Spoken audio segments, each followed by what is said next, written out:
Sure. When you harvest, why don't you remove those branches? Well, because if we remove the branches, we shall be affecting our tree. Okay. Then we need to preserve the tree in better conditions so that we can Because continue. the way I can see like this one, Mm. you harvested but still leave it. Yeah, but soon it will drop by itself. We leave the natural course to take place. Okay. We don't panic to cut them off immediately. Unless we see if it is affected by any pesticide, then we can come and remove it. Okay. Yes. But if not, we leave it and follow by itself. By itself. Yes. There are two types of coffee, Robusta and Arabic. Robusta grows in low altitude areas and Arabic in high altitude areas. Depending on the variety, it will take approximately 3 to 4 years for the newly planted coffee trees to bear fruit. The fruit, called the coffee cherry, turns to bright deep red when it is ripe and ready to be harvested. There is typically one major harvest a year. In countries where there are 2 flowerings annually, there is a main and a secondary crop. In most countries, the crop is picked by hand in a labor-intensive and difficult process, though in places where the landscape is relatively flat and the coffee fields immense, the process has been mechanized. Whether by hand or by machine, all coffee is harvested in 1 or 2 ways. And at maturity, harvest only the red ripe cherry. Once the coffee has been picked, processing must begin as quickly as possible on tapper lines, or raised platforms, or cemented floors to preserve its good quality and prevent fruit spoilage. Depending on location and local resources, coffee is processed in 1 or 2 ways. That's the dry and wet method, as our expert from Uganda Coffee Development Authority explains. Welcome, it's Farm Smart Show again here at Smart 24 TV. We are looking at coffee in general. My name is Kwishi Takahaman, and this time around we are at the Uganda Coffee Development Authority. We want to see the process of how we get our coffee from the farm to the cup. We are going to be looking at value addition, a little bit of market, and what you need to do as a coffee processor. With me, I have an expert from the Coffee Development Authority who is going to be leading us and taking us through the entire process. My name is Joseph Byamkama. I'm the Quality Assurance Officer with the Uganda Coffee Development Authority. Yes. Yes, we have had Uganda Coffee Development Authority. Tell us a bit about it. Uganda Coffee Development Authority is a government agency mandated to oversee the quality of coffee along the value chain, including coffee consumption promotion, productivity improvement, and enhancing production of the coffee for an all-inclusiveness of our stakeholders. Yeah. So what is your relationship with the farmers?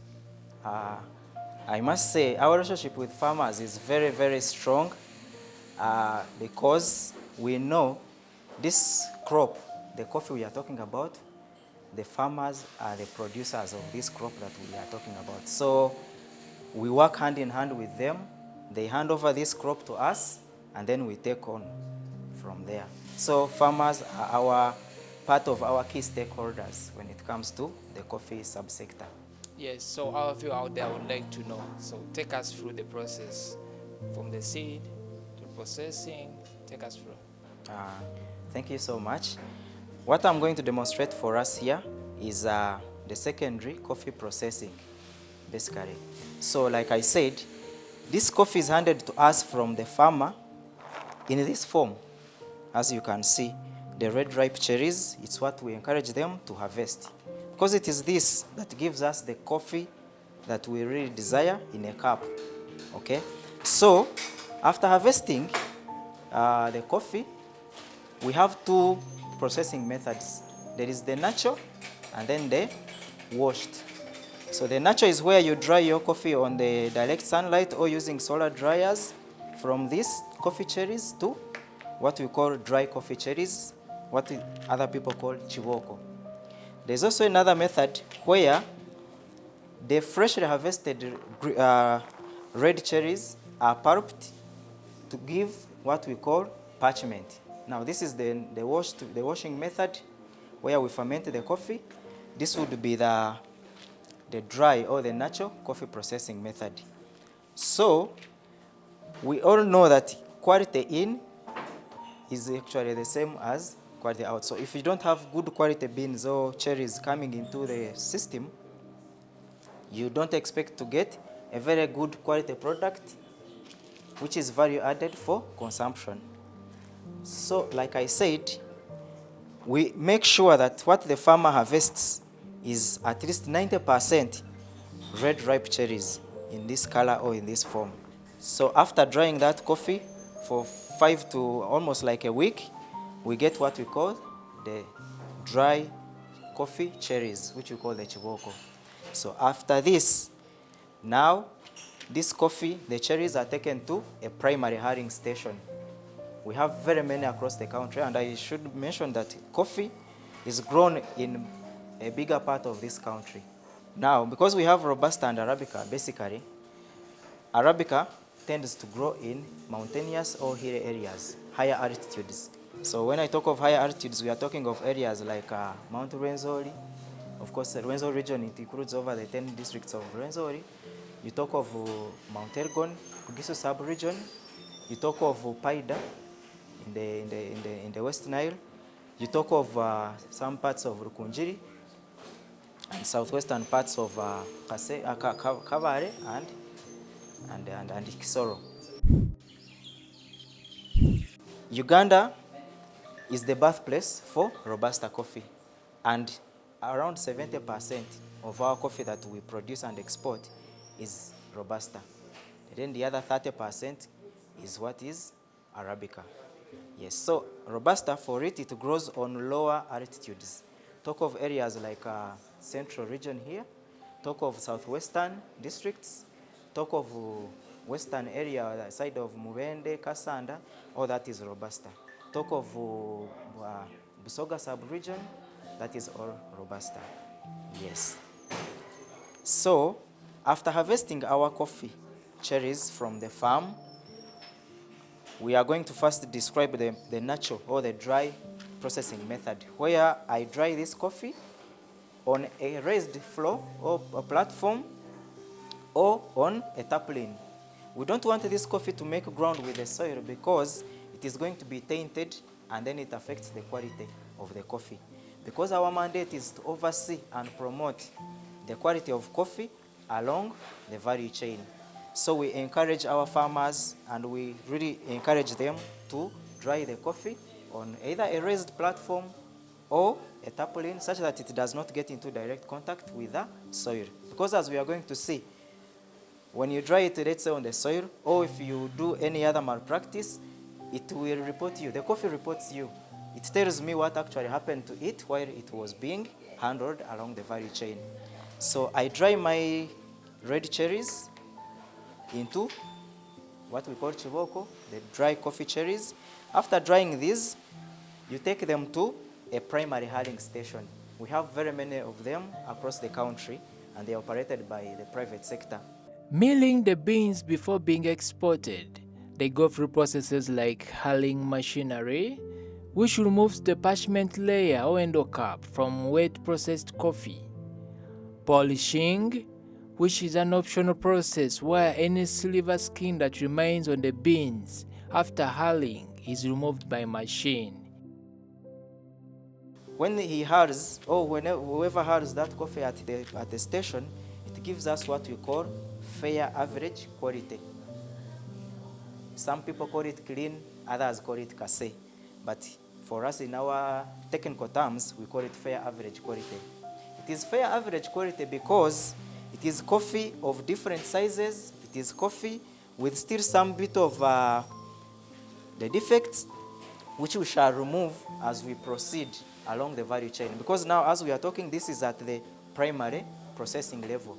So after getting your fair average quality, as you can see, the coffees are not of the same appearance. They don't have the same size, as you can see. And also, they still have some bit of a few of the defects, including the husks. Of course, husks were from these as we were processing. But as we go along the value chain, we are going to see where do we separate and have a uniform coffee that gives us a uniform cup. And finally, grading and sorting is done by size and weight, and the beans are also reviewed for color flaws or other imperfections. That coffee, after the hulling station, which is primary processing, it proceeds to the secondary processing stage. Now, the secondary processing stage, now we are talking of coffee grading, and the resultant product of the coffee grading is what we export, or what we call the green coffee beans. That is our term. We call them the green coffee beans. So for Robusta, we have graders in those coffee grading facilities, okay? And these are also, I must mention and stress it out, that they are private sector operated, okay? Ours is to facilitate the trade, is to facilitate the industry by guiding with the standards and ensuring that whatever leaves the country, whatever is consumed here locally, meets the required standard, so as to fetch the good price that our farmer or our stakeholders deserve. So that coffee is graded into different grades. Now, I must mention to you that for me to come up with a grade, let's say screen 18, you can clearly tell that screen 18 is of the bigger size in terms of the bean size compared to the screen 12. These are all Robustas, but they are different. How do they become different? Because at the export grading facility, which is at secondary processing level, those machines are arranged in a way that they have different sieves to keep separating coffee according to their different size and according to their different densities and according to their appearance. Beans are sized by being processed through a series of screens and also sorted pneumatically using an air jet to separate heavy from light beans. And finally, defective beans are removed either by hand or by machinery. For coffee, which is like now like this, screen 18, it is coffee. During the processing, 92% of it was retained along on this mesh. And then the smaller beans would go through, okay? For me to come up with screen 15, it means they go through 18, they go through 16, and those coffee beans are retained on screen 15. Now, for the coffee to pass as screen 15 is one of our grades, and even 18 for Robusta. So when I talk screen 15, those are the grades that we handle as Uganda, and those are the grades that we do export, okay? So screen 15, it means all that coffee, over 90% of it was retained on this screen. It goes on and on and on up to screen 12, as you can see. So why do we grade that coffee into their different grades? We grade it because at value addition, when you're roasting your coffee, you want this coffee to be uniform. If it is totally different in terms of the sizes, some smaller beans like screen, let's say 12, will get roasted already before the screen 18. And that would make sure that you would not come up with a consistent product in terms of quality.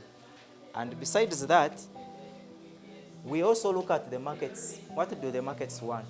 And we process the coffee in accordance to those grades. If our customer, whoever is importing the coffee, says, I want screen 18, we shall process for them 18 and give it to them. Of course, different grades come with their different prices attached.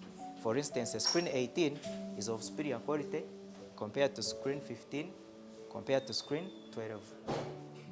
Because a bigger bean is an indication that the farmer did the right agronomic practices and fed their coffee very well, in addition to other factors. Okay, so it does not necessarily mean that screen 12 means the farmer, the smaller bean, that the farmer did not really take good care of their. We may also look at the age of the trees. We may look at other agronomic factors, but ideally it means this coffee bean or cherry really fed very well. Yeah, maybe the climate also was good, and the tree was really fed very well to give us the good big coffee bean. So that is now the natural coffee processing for Robusta.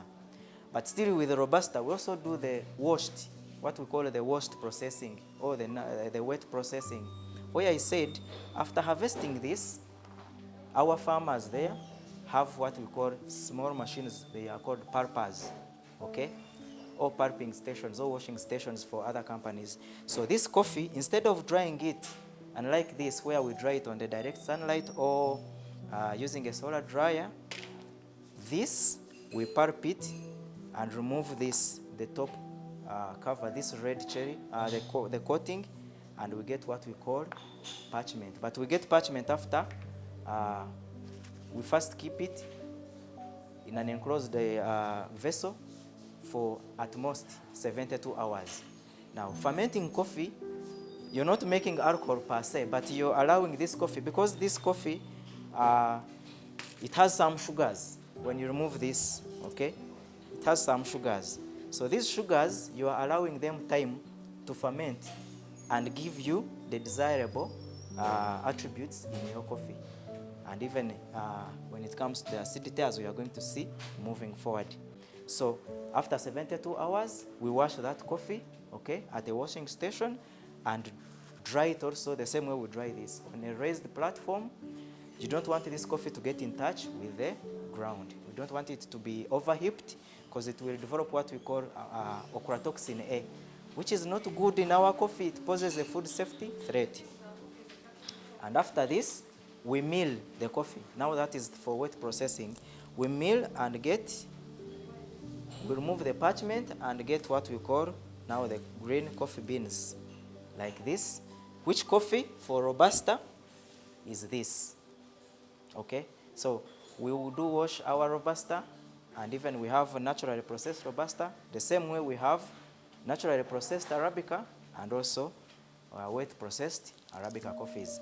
So the process is the same. After getting my parchment, I'm going to mill it the same way I milled my chiboko, and I get what I call FHU, the same way I did with the Robusta. Now that FHU, like we said, that coffee is of different sizes, so we shall sort it according to their densities, according to their sizes, the bean size, like I showed you, and according to the defects that they be having by sorting them out. And then I come up with a coffee which I call naturally processed Arabica, which we call Druga. Druga is one of our grades that we also produce as Uganda. Okay. Then we have also the Ugas. Those are the washed Uganda Arabica, like this. And you can clearly tell there is a distinction in terms of the appearance of these coffee beans, and even in their cup, they are also different.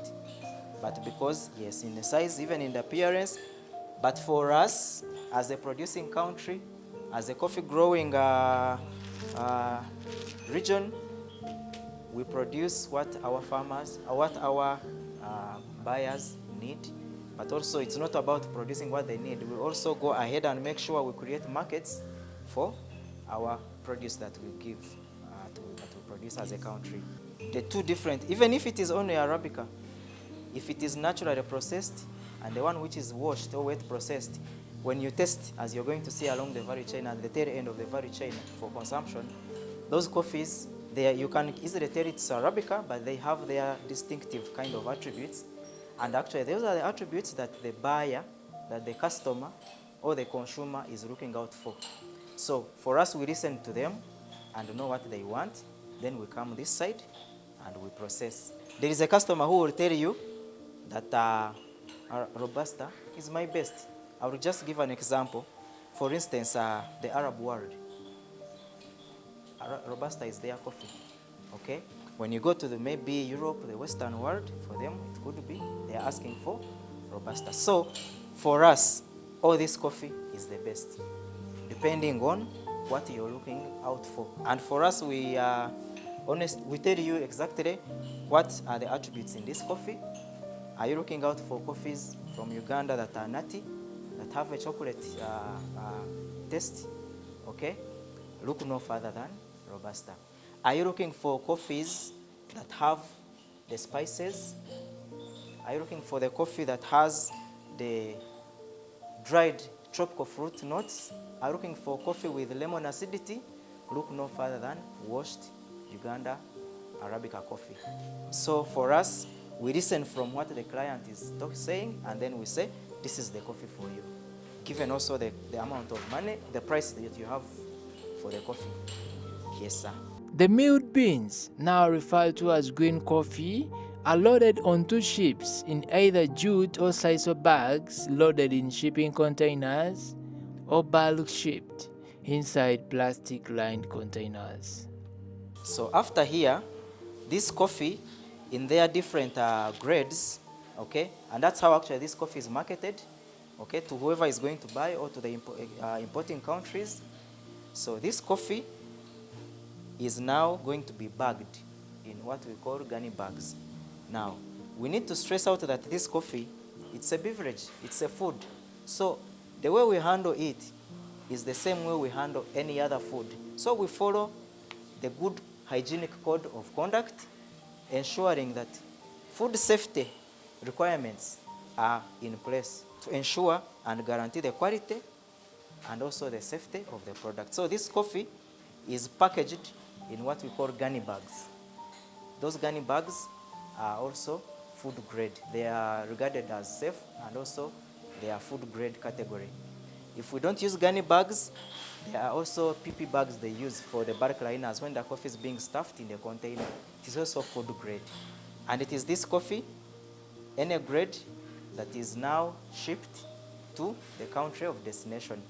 I should stress out and mention that for our green coffee beans, Europe takes around 63% of that coffee.